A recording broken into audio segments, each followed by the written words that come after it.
दोस्तों, आपका स्वागत है आपके अपने चैनल स्टडी वाइंस ऑफिशियल पर।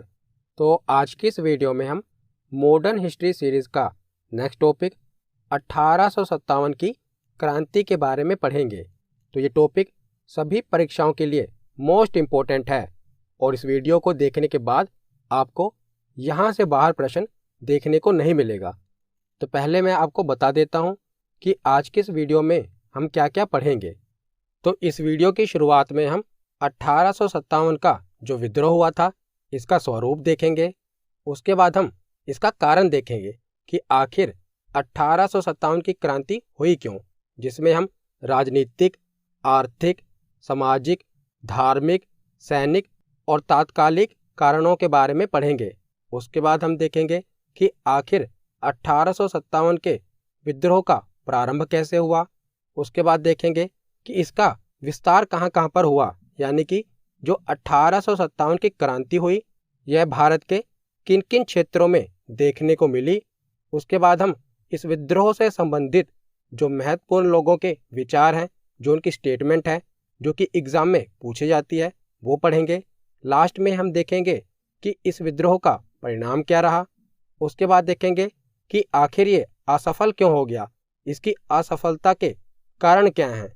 और उसके बाद हम 1857 की क्रांति से संबंधित जो महत्वपूर्ण तथ्य हैं वो पढ़ेंगे। और इतना कुछ पढ़ने के बाद लास्ट में हम प्रीवियस ईयर क्वेश्चन भी लगाएंगे। तो आप देख रहे हैं कि इस वीडियो में हम 1857 की क्रांति से रिलेटेड जो भी महत्वपूर्ण तथ्य हैं सबके बारे में पढ़ेंगे। तो आपको इस वीडियो को पूरा एंड तक देखना है और लास्ट में प्रीवियस ईयर क्वेश्चन जरूर लगाना है। तो चलिए बिना देरी किए हुए वीडियो को शुरू करते हैं। तो चलिए वीडियो की शुरुआत करते हैं। तो 1857 के विद्रोह के समय इंग्लैंड की महारानी कौन थी? तो इंग्लैंड की महारानी थी विक्टोरिया। और इंग्लैंड के प्रधानमंत्री कौन थे? तो पार्मस्टन। ये वन लाइनर क्वेश्चन एग्जाम में पूछे जाते हैं, इसीलिए याद रखिएगा। इंग्लैंड की महारानी विक्टोरिया थी और प्रधानमंत्री पार्मस्टन थे। और उस समय भारत के गवर्नर जनरल कौन थे? यानी कि जब 1857 की क्रांति हुई थी तो उस समय भारत के गवर्नर जनरल कौन थे? Lord Canning. ये भारत के गवर्नर जनरल थे। न जाने कितनी बार एग्जाम में पूछा गया है कि 1857 की क्रांति के समय भारत के गवर्नर जनरल कौन थे? तो लॉर्ड कैनिंग थे। तो 1857 के ये विद्रोह की जो योजना थी ये भारत के बिठूर, जो कि कानपुर में है, यहाँ पर तैयार की गई थी, जिसमें नाना साहब और अजीमुल्ला खां थे। इसके बाद क्या होता है कि जो अजीमुल्ला खां थे ये लंदन चले गए और वहाँ पर रह रहे भारतीयों से भी इन्होंने समर्थन प्राप्त किया। और 1857 का जो ये विद्रोह हुआ था इसका प्रतीक क्या था? तो कमल का फूल और रोटी जो आप देख रहे हैं ये इसका प्रतीक चिन्ह था। और जो विद्रोही थे, यानी कि जो 1857 के विद्रोही थे, इन्होंने हरे रंग के झंडे का प्रयोग किया था। तो प्रतीक है कमल का फूल और रोटी। और किस रंग के झंडे का प्रयोग किया गया था? हरे रंग के झंडे का प्रयोग किया गया था। तो सबसे पहले 1857 के विद्रोह का स्वरूप देख लेते हैं। तो अनेक ब्रिटिश इतिहासकार, जो भी ब्रिटिश इतिहासकार हुए हैं ना, उन्होंने इस विद्रोह को सैनिक विद्रोह, मुस्लिम षड्यंत्र तथा धर्मांधों का ईसाइयों के विरुद्ध विद्रोह आदि मानते हैं। तो जो भी ब्रिटिश इतिहासकार हुए हैं उन्होंने 1857 के विद्रोह को सैनिक विद्रोह, मुस्लिम षड्यंत्र तथा धर्मांधों यानी कि धर्म के अंधों का ईसाइयों के विरुद्ध विद्रोह कहा है। और जो भारतीय इतिहासकार हुए हैं उन्होंने 1857 के विद्रोह को भारत की स्वतंत्रता के लिए लड़ा गया प्रथम स्वतंत्रता संग्राम या राष्ट्रीय आंदोलन कहा है। तो भारतीय इतिहासकारों ने 1857 की क्रांति को भारत की स्वतंत्रता के लिए लड़ा गया प्रथम स्वतंत्रता संग्राम या राष्ट्रीय आंदोलन कहा है। और जो 1857 का यह विद्रोह था यह पूर्णतः राष्ट्रीय आंदोलन नहीं था। यही इसका कारण भी था जिसके कारण ये असफल रहा था। तो यह पूर्णतः राष्ट्रीय आंदोलन नहीं था, क्योंकि राष्ट्रीय भावना से सभी लोग प्रेरित भी नहीं थे। फिर भी यह राष्ट्रीय आंदोलन का प्रथम चरण था। यहीं से स्वतंत्रता संग्राम की शुरुआत हुई थी, क्योंकि सभी विद्रोहियों का जो उद्देश्य था ये भारत से ब्रिटिश शासन को उखाड़ फेंकना था। तो भले ही 1857 का जो विद्रोह था, ये लोग अपने हितों के लिए लड़ रहे थे, परंतु सबका उद्देश्य एक ही था, ब्रिटिश शासन को उखाड़ फेंकना। तो आगे हम देखते हैं कि इसका कारण क्या था, कि आखिर 1857 का विद्रोह हुआ क्यों। तो सबसे पहले देखते हैं राजनीतिक कारण। तो पहला राजनीतिक कारण था मुगल सम्राटों के अधिकारों का ह्रास। तो आपको पता ही है कि 1857 के समय मुगल बादशाह कौन थे? बहादुर शाह जफर नाम मात्र के बादशाह थे, क्योंकि असली शक्तियां तो अंग्रेजों के पास थी। तो मुगल सम्राटों के जो अधिकार थे वो एक तरह से शून्य हो चुके थे। इसीलिए एक तो ये राजनीतिक कारण था, क्योंकि मुगल इतने समय से भारत पर शासन कर रहे थे और अचानक उनकी शक्तियां किनके हाथों में चली गई? अंग्रेजों के हाथों में चली गई। इसीलिए एक राजनीतिक कारण तो ये था। दूसरा कारण, तो डलहौजी ने 1856 ईस्वी में अवध के जो शासक थे, जिनका नाम था वाजिद अली शाह, इन पर कुप्रशासन का आरोप लगाकर अवध को अंग्रेजी साम्राज्य में मिला लिया था। तो पिछली वीडियो में मैंने आपको बताया था ना कि जो अवध के शासक थे अली शाह, इन पर आरोप लगाकर इनका साम्राज्य अंग्रेजों ने हड़प लिया था और अवध के नवाब वाजिद अली शाह को कहाँ पर भेज दिया था? कलकत्ता भेज दिया था। तो ये दूसरा राजनीतिक कारण है। तीसरा कारण है कि लॉर्ड डलहौजी ने भारतीय नरेशों को पुत्र को गोद लेने का निषेध किया और राज्यों को हड़प लिया। तो पिछली वीडियो में मैंने आपको हड़प नीति के बारे में पढ़ाया था, जिसमें मैंने आपको बताया था कि लॉर्ड डलहौजी एक नीति लेकर आया था, जिसके अंतर्गत जो भी भारतीय राजा थे, ये किसी बच्चे को गोद लेकर उसे अपना उत्तराधिकारी नहीं बना सकते थे। जिस कारण क्या हुआ कि अंग्रेजों ने बहुत सारे जो राजा थे, जो निसंतान थे, उनके राज्यों को हड़प लिया, जिसे हड़प नीति कहा गया। पिछली वीडियो में मैंने विस्तार में बताया है, आप आधुनिक भारत की प्लेलिस्ट में जाकर देख लेना। तो कौन कौन से राज्य हड़पे थे? जैसे सतारा, संभलपुर, जैतपुर, बघात, झांसी और उदयपुर, इन सभी राज्यों को अंग्रेजों ने हड़प नीति के अंतर्गत हड़प लिया था। और चौथा राजनीतिक कारण था नाना साहब की पेंशन बंद कर देना। तो नाना साहब जो कि पेशवा के पद पर थे, उनकी पेंशन बंद कर दी गई थी। तो ये कुछ राजनीतिक कारण थे, जिसके बाद आगे चलकर हम देखेंगे कि इन्हीं राजाओं ने आगे चलकर 1857 की क्रांति का नेतृत्व किया। तो राजनीतिक कारण के बाद अब हम देखते हैं आर्थिक कारण। तो आर्थिक कारण क्या थे? तो यहाँ अंग्रेजों की भू राजस्व नीति के कारण लोगों का अत्यधिक शोषण हुआ, क्योंकि जो अंग्रेज थे ये भारतीयों पर बहुत लगान लगाते थे, उनसे बहुत भारी मात्रा में टैक्स वसूलते थे और इनकी आर्थिक नीतियों के कारण अकाल और महामारी पैदा हुई थी, जिससे सर्वाधिक संख्या में लोगों की मृत्यु हुई थी। तो अंग्रेजों ने ऐसी नीतियां लागू की थी जिस कारण क्या होता था कि अकाल जैसी स्थिति पैदा हो जाती थी और अंग्रेज उस समय भी भारी मात्रा में टैक्स लगाते थे, जिस कारण क्या हुआ था कि सर्वाधिक संख्या में लोगों की मृत्यु भी हो गई थी। तो आर्थिक कारण भी जिम्मेदार था 1857 की क्रांति का। उसके बाद है सामाजिक और धार्मिक कारण। तो सामाजिक और धार्मिक कारण क्या है? तो अंग्रेज भारतीयों का बहुत अपमान करते थे और वो भारतीयों को नस्ली गालियां देते थे, क्योंकि अंग्रेज अपने आप को श्रेष्ठ मानते थे। वो अपने आप को गोरी चमड़ी का श्रेष्ठ मानते थे और भारतीयों का जो रंग था वो सांवला होता था, तो उन्हें नस्ली गालियां भी देते थे, मतलब कि एक प्रकार से रेसिज्म करते थे। और क्या कारण था? तो एक अंग्रेजी अधिकारी एडवर्ड के अनुसार एडवर्ड ने कहा था कि हमारा भारत में अधिकार करने का जो उद्देश्य है, ये लोगों को ईसाई बनाना है। तो इसीलिए अंग्रेजों ने भारत में ईसाई मिशनरियां भेजी थी। तो एडवर्ड ने कहा था कि हमारा भारत में अधिकार करने का उद्देश्य लोगों को ईसाई बनाना था। और क्या कारण था? तो 1850 ईस्वी में लेक्स लॉकी कानून, जो कि धार्मिक अयोग्यता संबंधी कानून था, यह पारित किया गया था और इसके अनुसार जो हिंदू ईसाई धर्म स्वीकार करेगा उसे उसके पैतृक उत्तराधिकारियों से कभी भी वंचित नहीं किया जाएगा। यानी कि अंग्रेज नए नए कानून लगाते रहते थे। अभी हमने पीछे देखा हड़प नीति, जिसमें जो भी राजा निसंतान है उसके बाद उसके राज्य को हड़प लिया जाएगा। तो ये जो कानून था लेक्स लॉकी कानून, इसके अनुसार जो भी हिंदू ईसाई धर्म अपनाएगा उसे उसके पैतृक उत्तराधिकारों से कभी भी वंचित नहीं किया जाएगा। तो ये कुछ सामाजिक और धार्मिक कारण थे। उसके बाद देखते हैं सैनिक कारण। तो सैनिक कारण क्या थे? तो भारतीय सेना में 2,38,000 भारतीय सैनिक और 45,000 यूरोपीय सैनिक थे।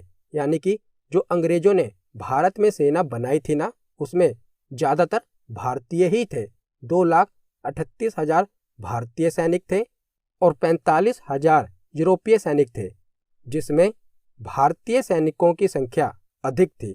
और सैनिकों में असंतोष का सबसे बड़ा कारण भेदभाव की नीति थी।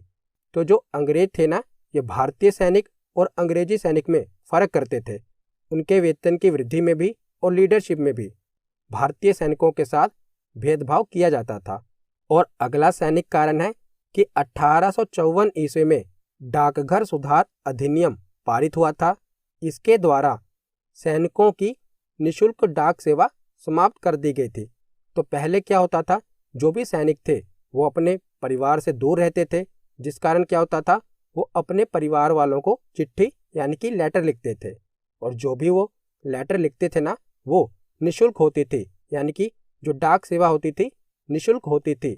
पर अंग्रेजों ने क्या किया, निःशुल्क डाक सेवा को समाप्त कर दिया, जिसके कारण भारतीय सैनिक काफ़ी गुस्से में आ गए थे।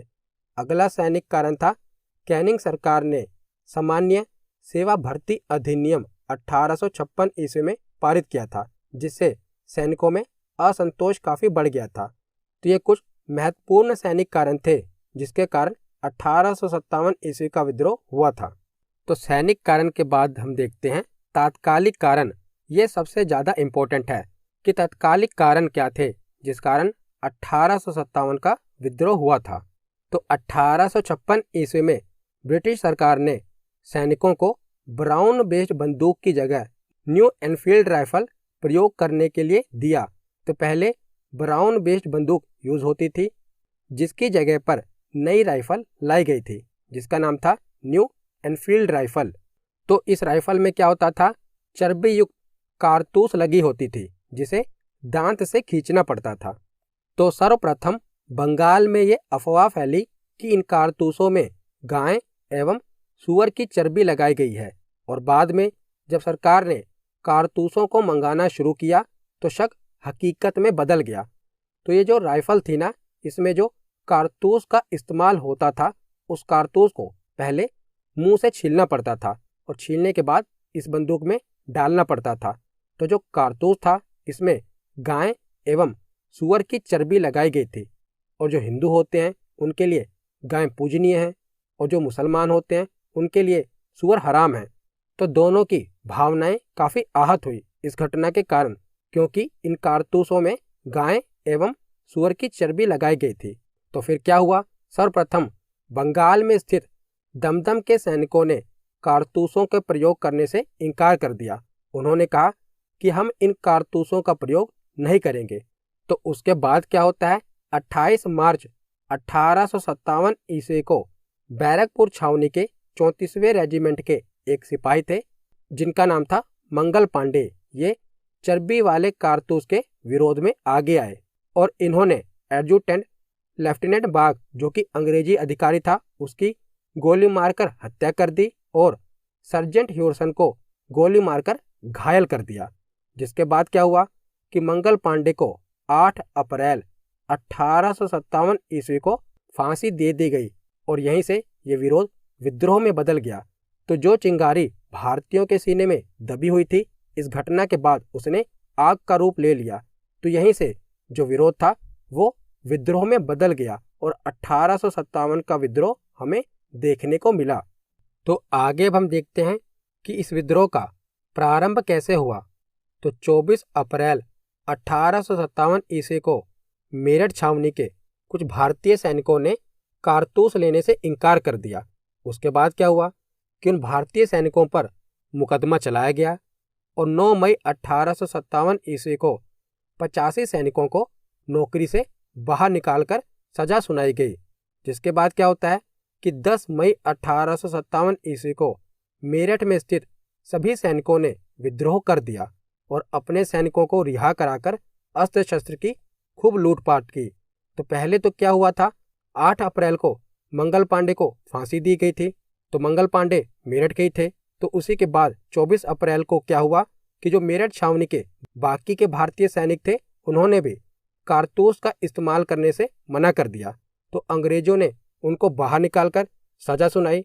जिसके बाद क्या होता है कि 10 मई को मेरठ में स्थित सभी सैनिकों ने विद्रोह कर दिया और अपने सैनिकों को रिहा कर कर उन्होंने अस्त्र शस्त्र की भी लूटपाट की। तो यहीं से 1857 का विद्रोह स्टार्ट होता है। तो अब हम इसका विस्तार देख लेते हैं कि आखिर भारत के किन किन क्षेत्रों में इस विद्रोह का विस्तार हुआ। तो सबसे पहले देखते हैं दिल्ली। तो मेरठ के सभी विद्रोही सैनिक दिल्ली पहुंचे और यहाँ पर अंग्रेजी सेना को पराजित कर इन्होंने दिल्ली पर अधिकार कर लिया और विद्रोहियों ने बहादुर शाह जफर को अपना सम्राट घोषित किया। इन्होंने कहा कि आप इस विद्रोह को लीड करेंगे और बहादुर शाह जफर भी मान गए, क्योंकि मरता क्या ना करता, वो भी मजबूर थे, तो वो मान गए। तो 20 सितंबर 1857 ईस्वी को हडसन के नेतृत्व में एक अंग्रेजी सेना दिल्ली पहुंची और यहाँ विद्रोहियों को पराजित कर पुनः दिल्ली पर अधिकार कर लिया। तो हडसन ने क्या किया, दिल्ली में इस विद्रोह को दबा दिया और पुनः दिल्ली पर अधिकार कर लिया। और जो बहादुर शाह जफर थे, ये हुमायूं के मकबरे में जाकर छिप गए थे और अंततः मृत्यु दंड न देने की शर्त में इन्होंने आत्मसमर्पण कर दिया। इन्होंने कहा कि मुझे मारना मत, मैं आत्मसमर्पण कर देता हूँ। जिसके बाद क्या होता है कि अंग्रेज इन्हें रंगून भेज देते हैं और वहीं पर इनकी 1862 ईस्वी में मृत्यु हो जाती है। तो दिल्ली के बाद देखते हैं लखनऊ। तो लखनऊ में विद्रोह का नेतृत्व नवाब वाजिद अली शाह की पत्नी बेगम हजरत महल ने किया था। तो आगे मैं आपको एक ही टेबल में बता दूंगा कि किन किन क्षेत्रों में किसने लीड किया था, किसने नेतृत्व किया था और विद्रोह को दबाया किसने था। तो यहाँ पर बस आप एक बार सुन लो, आगे मैं आपको एक ही टेबल में बता दूंगा।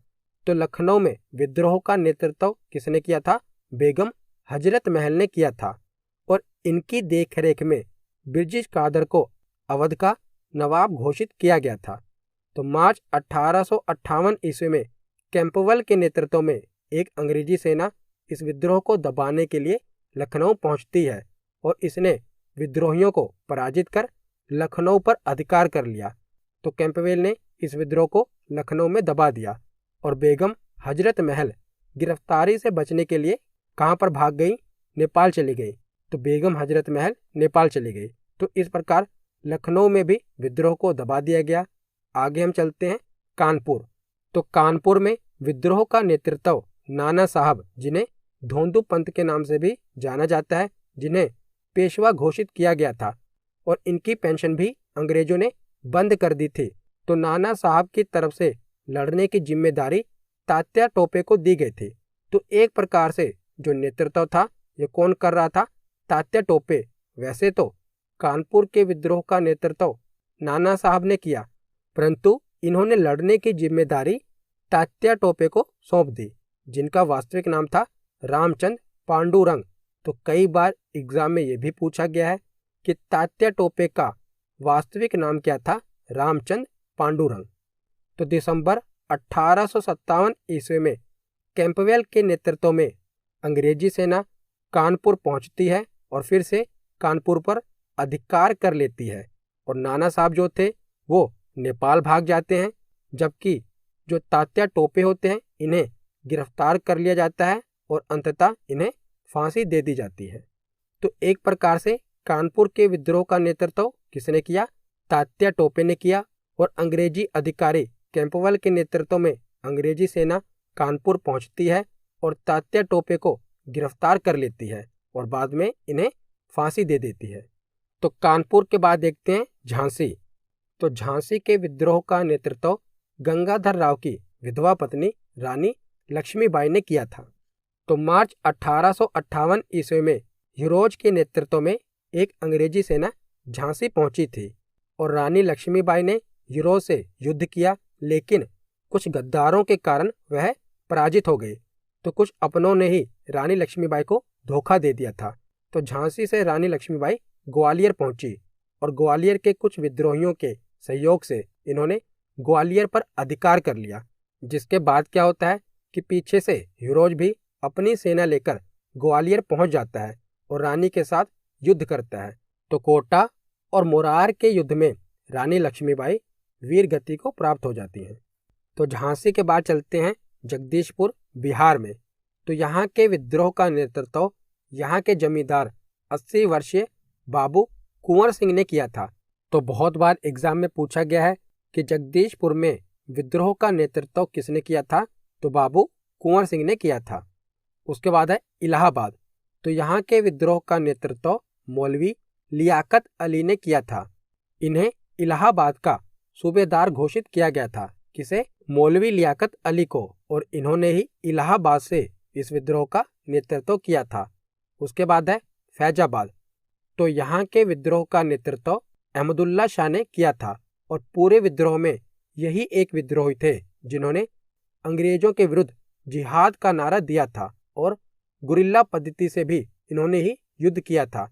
इनका नाम था मौलवी अहमदुल्ला शाह और इन्होंने फैजाबाद से इस विद्रोह का नेतृत्व किया था। तो आगे अब हम 1857 ईस्वी के विद्रोह के जो महत्वपूर्ण केंद्र थे ना, ये देख लेते हैं और किसने नेतृत्व किया था और किसने इस विद्रोह का दमन किया था। इसे एक ही बार में पढ़ लेते हैं। तो सबसे पहले है दिल्ली। तो दिल्ली में विद्रोह का नेतृत्व बहादुर शाह जफर ने किया था और इस विद्रोह को दबाया किसने था, तो हडसन ने इस विद्रोह को दबाया था, अंग्रेजी अधिकारी हडसन ने। दूसरा केंद्र है लखनऊ। तो लखनऊ से नेतृत्व बेगम हजरत महल ने किया था और अंग्रेजी अधिकारी कैंपबेल ने यहाँ पर विद्रोह को दबाया था। कानपुर से नाना साहब और तात्या टोपे ने विद्रोह का नेतृत्व किया था और विद्रोह का दमन कैंपबेल ने किया था। झांसी से रानी लक्ष्मीबाई ने विद्रोह का नेतृत्व किया था और ह्यूरोज ने झांसी के विद्रोह को दबाया था। जगदीशपुर बिहार में विद्रोह का नेतृत्व कुंवर सिंह ने किया था और यहाँ पर विद्रोह का दमन विलियम टेलर और विंसेंट आयर ने किया था। इलाहाबाद में मौलवी लियाकत अली के नेतृत्व में 1857 का विद्रोह हुआ था और जनरल नील ने यहाँ के विद्रोह को दबाया था। उसके बाद है फैजाबाद। तो फैजाबाद में मौलवी अहमदुल्ला शाह ने नेतृत्व किया था और कैंपबेल ने इस विद्रोह को दबाया था। बरेली में खान बहादुर खान ने नेतृत्व किया था और कैंपबेल ने यहाँ के विद्रोह को दबाया था।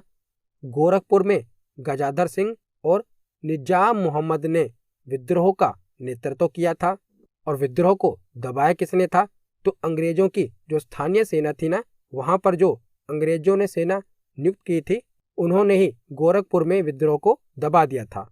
उसके बाद है मंदसौर। तो मंदसौर में विद्रोह का नेतृत्व फिरोज शाह ने किया था और स्थानीय सेना ने विरोध को दबा दिया था। कोटा में जयदयाल और हरदयाल ने विद्रोह का नेतृत्व किया था और वहां की स्थानीय सेना ने ही इस विद्रोह का दमन कर दिया था। असम में कंद्र पेशवर सिंह और मनीराम दत्ता ने विद्रोह का नेतृत्व किया था और वहां की स्थानीय सेना ने ही इस विद्रोह का दमन कर दिया था। कुल्लू में वीर सिंह और प्रताप सिंह ने 1857 के विद्रोह का नेतृत्व किया था और स्थानीय सेना ने ही इसका दमन कर दिया। मथुरा में देवी सिंह ने नेतृत्व किया, स्थानीय सेना ने विद्रोह का दमन किया। मेरठ में कदम सिंह ने नेतृत्व किया था और स्थानीय सेना ने इसे भी दबा दिया था। तो मैंने आपको एक ही बार में जो भी महत्वपूर्ण केंद्र थे वो बता दिए, किसने इसका नेतृत्व किया और किसने विद्रोह का दमन किया वो भी बता दिया। तो इन सभी केंद्रों में जो सबसे ज़्यादा इम्पोर्टेंट है वो स्टार्टिंग में मैंने आपको डिटेल में पढ़ा दिए। उसके बाद हम देखते हैं कि 1857 के विद्रोह से संबंधित विचार। तो कुछ महत्वपूर्ण लोगों की स्टेटमेंट है जो कि एग्जाम में पूछी जाती है, वो हम देख लेते हैं। तो सबसे पहली स्टेटमेंट है कि यह एक सैनिक विद्रोह था। तो लॉरेंस एवं शीले ने कहा था कि जो 1857 की क्रांति थी यह एक सैनिक विद्रोह था। तो अगली स्टेटमेंट है LER रीच की। इन्होंने कहा था कि यह धर्मांधों का ईसाइयों के विरुद्ध युद्ध था। तो यह LER रीच की स्टेटमेंट है।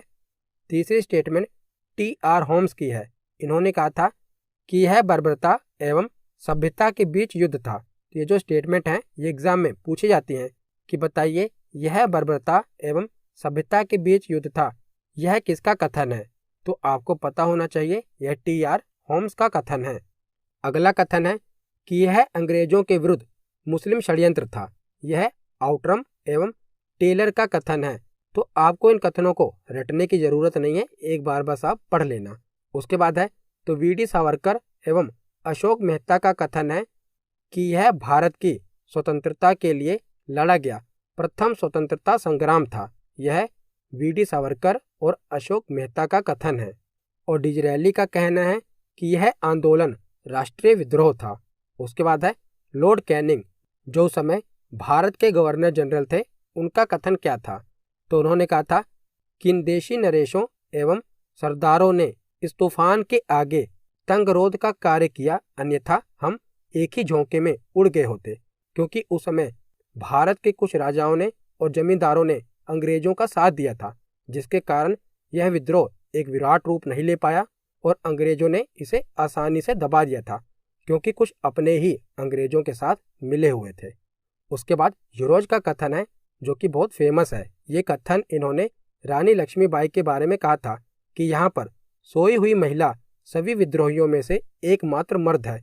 तो यूरोज ने रानी लक्ष्मीबाई के बारे में कहा था कि सभी विद्रोहियों में एकमात्र मर्द कौन थी? रानी लक्ष्मीबाई।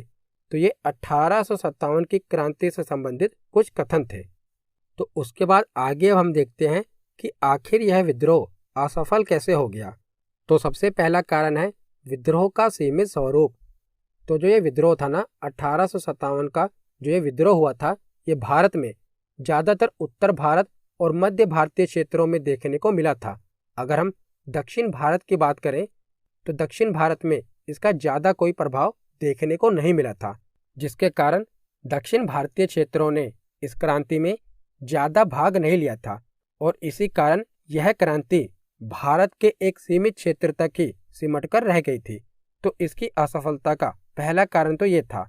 दूसरा कारण देसी नरेशों एवं सरदारों की गद्दारी थी। तो भारत के ही कुछ राजा और जमींदार अंग्रेजों के साथ मिले हुए थे और उन्होंने 1857 की क्रांति में अंग्रेजों का ही साथ दिया था। तो ये दूसरा कारण था। और तीसरा कारण था कुशल नेतृत्व का अभाव। यह सबसे महत्वपूर्ण कारण था 1857 की क्रांति के असफल होने का। तो यह क्रांति भारत के अलग अलग क्षेत्रों में छोटे छोटे विद्रोह में बट गई थी और सारे क्षेत्रों में वहाँ के जो शासक थे या जो विद्रोह करता थे, वो सिर्फ अपने अपने क्षेत्रों का ही नेतृत्व करते हुए देखने को मिले थे और किसी ने इस क्रांति में सारे क्षेत्रों को जोड़कर एक राष्ट्रीय नेतृत्व नहीं किया। तो राष्ट्रीय नेतृत्व का अभाव था। सभी अपने अपने क्षेत्रों में लड़ रहे थे और अपने हित के कारण लड़ रहे थे। तो राष्ट्रीय नेतृत्व का अभाव था इस क्रांति में और इसी नेतृत्व के अभाव से इस क्रांति को ज़्यादा सफलता नहीं मिल पाई थी। और चौथा कारण है निश्चित उद्देश्यों का अभाव। तो इस क्रांति में किसी भी क्षेत्र के पास कोई स्पष्ट उद्देश्य नहीं था। तो सब अपने अपने व्यक्तिगत हितों के लिए यह विद्रोह कर रहे थे। जैसे कि नाना साहब अपना पेशवा पद को पाना चाहते थे, बेगम हजरत महल अपने पद को प्राप्त करना चाहती थी, रानी लक्ष्मीबाई अपने दत्तक पुत्र को सत्ता दिलाना चाहती थी, बाबू कुंवर सिंह फिर से जो उनकी जमींदारी व्यवस्था थी उसको उभर कर देखना चाहते थे। तो सबके अपने व्यक्तिगत हित थे, किसी का राष्ट्रीय हित नहीं था। तो निश्चित उद्देश्यों का अभाव हमें इस क्रांति में देखने को मिलता है। उसके बाद अगला कारण है विद्रोहियों के पास सीमित संसाधन। तो इस क्रांति के समय भारतीयों के पास उतने संसाधन नहीं थे जिनके दम पर वे अंग्रेजों के आधुनिक हथियारों का सामना कर सके। तो अंग्रेजों के पास आधुनिक हथियार थे और भारतीयों के पास आधुनिक हथियार नहीं थे। तो ज़्यादातर रजवाड़े और छोटे जमींदारों के कंधों पर ही यह क्रांति चल रही थी और आवश्यकता पड़ने पर वे इन हथियारों की आपूर्ति नहीं कर पाते थे।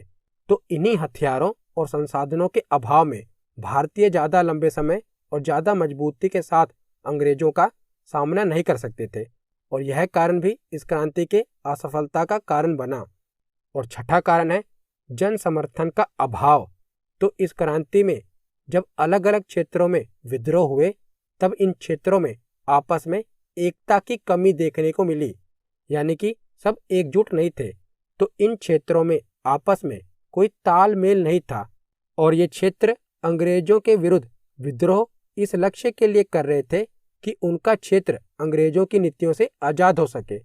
और किसी ने भी एक होकर भारत को अंग्रेजों की नीतियों से आज़ाद करवाने का प्रयास नहीं किया, तो सभी अपने हित के लिए लड़ रहे थे।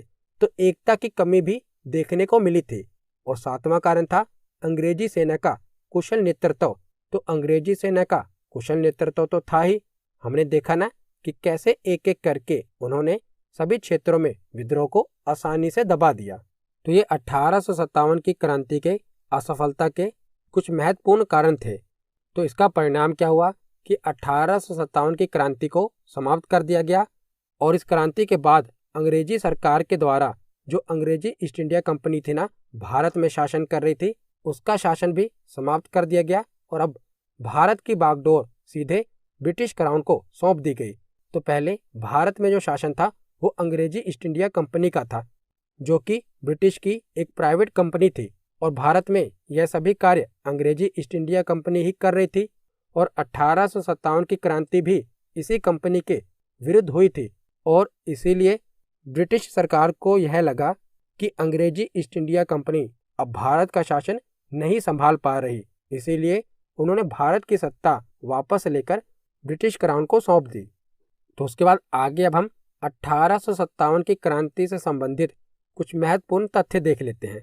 तो इस विद्रोह से पहले अजीमुल्ला खां लंदन एवं तुर्की गए थे। तो हमने शुरुआत में पढ़ा था ना अजीमुल्ला खां के बारे में। तो अजीमुल्ला खां लंदन एवं तुर्की गए थे और कुस्तुनतुनिया में उनकी मुलाकात ब्रिटिश पत्रकार WH रसेल के साथ हुई थी। और भारत के बाहर भी अजीमुल्ला खां ने इस विद्रोह के लिए समर्थन प्राप्त किया था। और उसके बाद है बेगम हजरत महल। तो लखनऊ में बेगम हजरत महल ने ही इस विद्रोह का नेतृत्व किया था। तो बेगम हजरत महल के साथ सिकंदरबाग में वीरांगना उदा देवी ने युद्ध किया था। तीसरा पॉइंट है कि तात्या टोपे को 1859 में फांसी दी गई थी और इस विद्रोह की अंतिम घटना यही थी। अगला पॉइंट है कि 1857 के विद्रोह के झंडा गीत की रचना अजीमुल्ला खां ने ही की थी, जो कि इस प्रकार था कि हम हैं इसके मालिक, हिंदुस्तान हमारा, पाक वतन है कौम का, जन्नत से भी प्यारा। पाक यानी कि पवित्र, शुद्ध। तो हम हैं इसके मालिक, हिंदुस्तान हमारा, पाक वतन है कौम का, जन्नत से भी प्यारा। ये अजीमुल्ला खां ने 1857 के विद्रोह में झंडा गीत की रचना की थी। उसके बाद है कि 1857 के विद्रोह में राजस्थान में अजमेर, नीमच, औवा आदि स्थलों में विद्रोह देखने को मिले थे, लेकिन जयपुर विद्रोह का केंद्र नहीं था। तो ये कुछ महत्वपूर्ण तथ्य थे जो कि आपको पता होने चाहिए। तो यहाँ पर हमारा थ्योरी सेक्शन कंप्लीट होता है। अब हम प्रीवियस ईयर क्वेश्चन देखते हैं। तो पहला प्रश्न है कि 1857 के विद्रोह का तात्कालिक कारण क्या था। तो तात्कालिक कारण क्या था? तो ऑप्शन ए, चर्बी वाले कारतूसों का प्रयोग आरंभ करना, ये इसका तात्कालिक कारण था। तो ऑप्शन ए इसका सही जवाब है।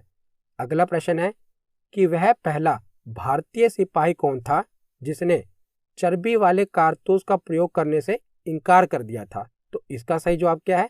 मंगल पांडे। ऑप्शन ए इसका सही जवाब है। अगला प्रश्न है कि मंगल पांडे जिसने अकेले 1857 ईस्वी में विद्रोह का सूत्रपात किया, ये संबंधित था। तो किस इन्फेंट्री से ये संबंधित थे? तो इसका सही जवाब है ऑप्शन ए, 34वीं नेटिव इन्फेंट्री से ये संबंधित थे। अगला प्रश्न है कि बेगम हजरत महल ने 1857 के विद्रोह का नेतृत्व निम्नलिखित में से किस शहर से किया था?